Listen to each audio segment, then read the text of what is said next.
Hey Matt, good to see you. All right, ladies and gentlemen, welcome to our daily power parsha, where you get hopefully an inspiring and meaningful jolt of Torah learning. Hey me, it's great to see everybody, and it's great to study together. So this is a lot of fun. Hey Mike, hey, how's it going?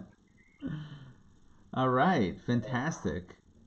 Okay, good stuff. We're going to jump pretty much right into the conversation. So, what I want to do is, once again, kind of set the context for this Torah portion, Vayikra.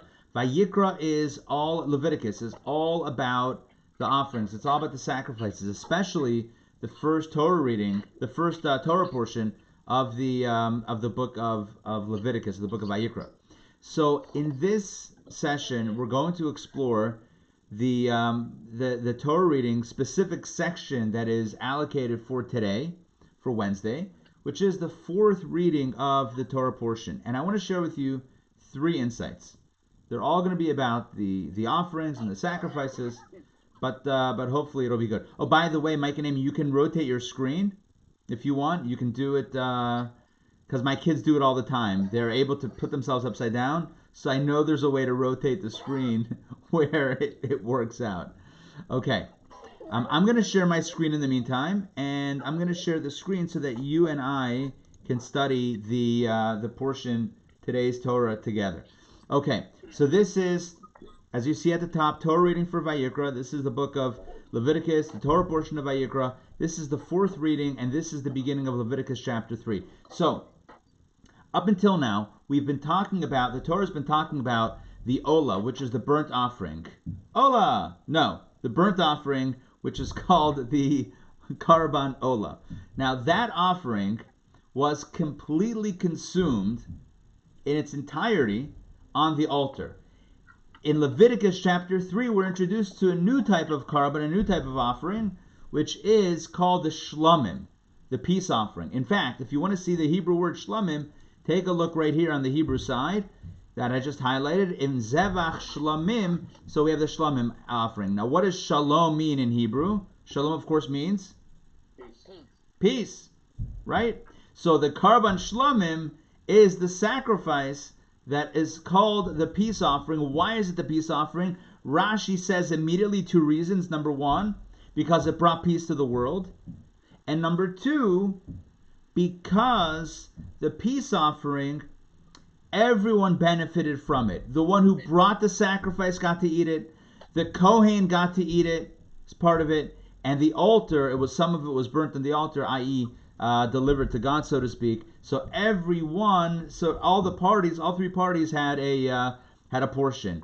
The one who brought the animal, the Kohen who helped out, and God. Whereas the other sacrifice, the Olah, was completely consumed on the altar, so it just went to God pretty much. This one was benefited by all parties.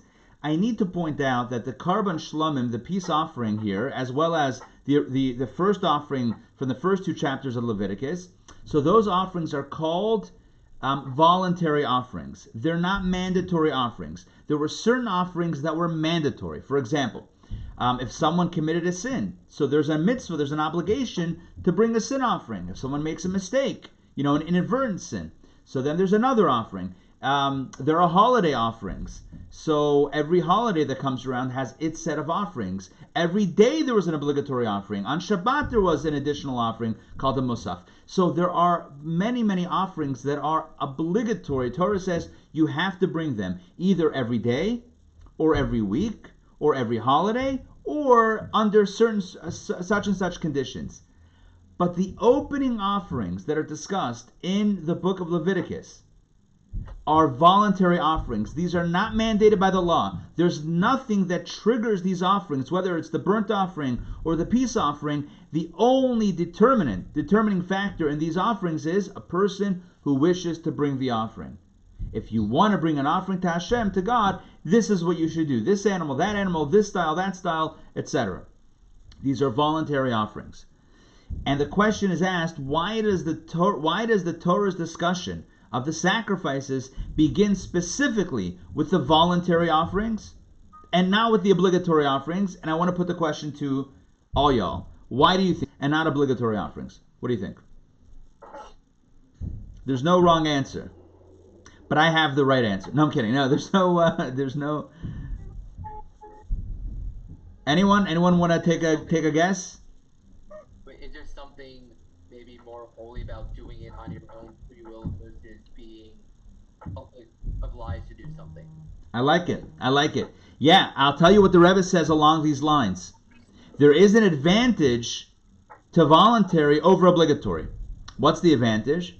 The advantage is that when it comes to something that you have to do, sometimes, you have to do it. It's a pain, it's a schlep, it's a bother, it's this, it's that, it's the other. But when it comes to something that you choose to do voluntarily, you're usually more excited about it. And here is the beautiful message of Torah. The Torah begins its discussion of the sacrifices with the voluntary sacrifices to tell us that just like the voluntary sacrifices were done with self-induced enthusiasm and desire, right? A desire to give up something to Hashem, so too even the obligatory offerings should be done with the same vigor, intensity, enthusiasm, desire, and drive as the voluntary offerings. And this is a message for all of our lives. And the message is, we all have obligations, and so there are things that we choose to do and things that we have to do. And the things that we choose to do are usually we're more excited about because, after all, if we weren't excited, we wouldn't choose to do them. But the things that are obligatory sometimes become a little bit of a, pain, a drain. It's hard, it's difficult. We schlep our feet and we drag ourselves to do it. And the message of the Torah is, if it's something good, if it's something worthwhile, if it's something that is about an offering, giving up something or giving something to Hashem, then we should do it with passion, we should do it with excitement, we should do it with vigor, we should do it with intensity, and we should do it with love, just like it was a voluntary offering. So the moral of the story is, do the things you have to, like the things you want to. Does that make sense? It's kind of like the phrase that's been going around now that we've used before, but now it's kind of caught on in certain circles. Now that everyone's home together, a lot, so it's kind of like learn to like the people you love, right? So it's like there are people that you love because you love them. The question is, do you like them? So what it means is choose to really like the people you kind of have to love because you're in that relationship. I'm only saying this tongue in cheek, but it really kind of dovetails with this idea, and that is that we should do the things that we have to with the same enthusiasm as though we want to, because we should want to do the things that we have to. If they're worthwhile, we should want to do it, and that's the first message of the opening verse of this third chapter in today's reading. I want to fast forward a little bit. The Torah discusses the details of the offerings and the sacrifices, what animal, how you bring it, etc. And then it says, verse 11. You ready? Verse 11, kind of the summary of this discussion a little bit. It says, and the Kohen, the priest, shall cause it, the offering, to go up in smoke on the altar as food for the fire to the Lord. So, right, he burns parts of the animal, not the whole thing, obviously, because it's the shlomim. It's part of it goes to the owner and to the Kohen. But whatever goes up on the altar, he shall put it up on the fire to go up and smoke on the altar as food for the fire to the Lord. Food for the fire. In the Hebrew, I want to point out the Hebrew, lechem. It says lechem. Now, help me out here. What does lechem mean? Lechem means food, or lechem means a specific type of food? Mark, what did you say? I couldn't hear you. Bread. Exactly. Thank you, Ray. Thank you, Mark. Lechem is bread, right? Like we say the blessing over the bread. Hamotzi lechem min haaretz, right? Lechem is bread. So, what does it mean? So what it's saying here is that the offerings, the sacrifices, are God's bread. Now, what does that mean? That sounds a little weird, right? It sounds like very anthropomorphic. So the Kabbalists and the Hasidic masters explain the following. What is the function of bread? Obviously, carbs. No, I'm kidding. What's the function of bread, which is kind of the staple of food, the staple of life? As King David writes in Psalms, V'lechem levav enosh yisad, that it's bread that satiates the heart of man. Bread is a staple. Bread makes a meal. So what does bread do for the human physiology, for the human biology? So it says in Kabbalah and Chassidus that the bread actually connects soul with body. Let me explain. Without food, we wouldn't be alive, right? If a person doesn't eat and doesn't drink after a certain amount of time, that's it. They're no longer alive. In other words, the soul will no longer be connected with the body. So what's the function of food? What's the function of bread? Right, on a basic biological level, it keeps us alive. In other words, it keeps soul connected with body. It keeps that relationship intact. Okay. On a spiritual level, there's also a soul and a body, and that is God's energy is the soul, and the body is the world. What keeps God's energy into the world? What fuses, right? Just like in the microcosm, bread, food fuses human soul with human body. So too in the macrocosmic sense, in a larger sense, in the universal sense, what fuses? What is the bread? Or there needs to be bread, so to speak, that fuses the cosmic soul with the universe itself. To put the energy in the world requires bread, requires fuel. And what is that fuel? The Torah tells us right here. That's why it calls the sacrifices bread. Because what is the role of sacrifice? What's the role of that which we give to God? It's all about bringing the divine energy and fusing it with the world and allowing the world to be infused with this energy. And again, as we've said in the previous few days, what is the contemporary meaning of sacrifices and offerings? So it's not bringing an animal on an altar because we don't have a temple. Today what it means is waking up a little bit earlier and studying some Torah. It's giving a little bit of extra tzedakah. It's spending a little bit more time studying Torah. It's doing another act of kindness of chesed. It's giving up something of self for a higher purpose, for God, for someone else, to help someone else out, or to further the divine purpose of creation. Every time we give of ourselves, every time we sacrifice of ourselves, every time we offer a gift that we have to benefit someone else or something else, every time we do that, it's divine bread. What is the role of bread? To connect soul and to connect basically spirit and matter, soul and body. And that's what brings life into the universe itself. It's every time we do something that is considered to be giving up of self. One more thing that I want to mention, one more insight. This is the third insight. And that is that on the altar, there will always, no matter what sacrifice it was, even if it was eaten partially by the Kohen or by the one who brought it, like the Shlamim, no matter what, there were always two things that were offered on the altar.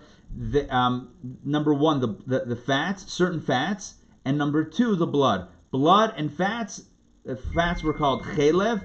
These two things were always burned on the altar.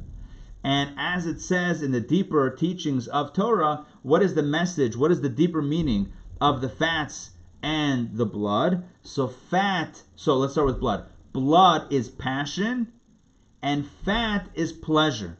And the meaning is, and this is something that I usually like to share when we're in shul reading the Torah with this reading. This is an insight that I usually like to share because I think it's really powerful. What should our passion be in? What should we be excited about in life? And what should we take pleasure in? There are many things in the world vying for our excitement and for our desire.